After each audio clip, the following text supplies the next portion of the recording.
Kenya imesalia kusubiri hatma ya Mkenya aliyehukumiwa kunyongwa nchini Vietnam kwa kupatikana na hatia ya kuingiza dawa za kulevya nchini humo. Margaret Nduta alitarajiwa kunyongwa hapo jana, huku sasa Wizara ya Mambo ya Kigeni nchini ikisema inatumia ubalozi wake nchini Thailand katika juhudi za lala salama kujaribu kumwokoa. Brenda Wanga ana maelezo zaidi ya taarifa hiyo.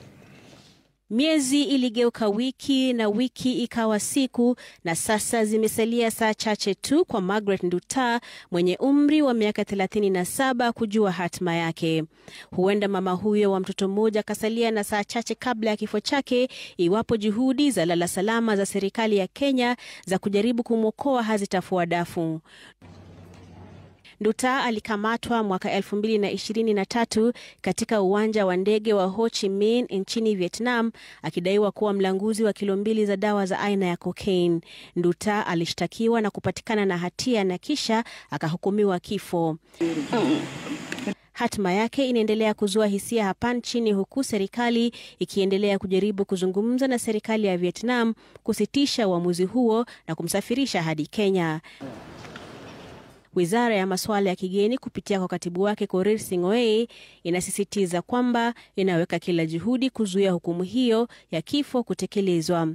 Sing'oei aliambia runinga ya Citizen kwamba serikali inatafuta msamaha rasmi na ilikuwa na matumaini kwamba juhudi zake angalau zingempa Nduta siku chache na familia yake. Wakati huo huo, serikali inasema imewatuma maafisa wake kutoka mji jirani wa Kenya na uwakilishaji wa kidiplomasia kwenda Vietnam katika juhudi za hivi karibuni za kuokoa maisha ya Nduta.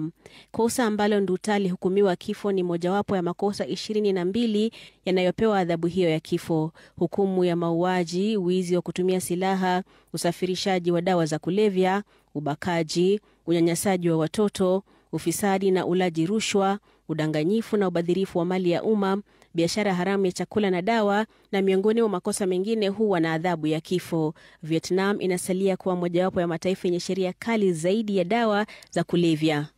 Vietnam inasalia kuwa mojawapo ya mataifa yenye sheria kali zaidi za dawa za kulevya duniani. Mniletee huyo msichana huku, alafu mkitaka kumfuga mumfugie huku. Na huku muda ukiendelea kuyoyoma, familia ya Nduta inasalia na maombi na imani kuwa kutakuwa na miujiza ya kumwokoa mpendwa wao. Brenda Wanga, runinga ya Citizen.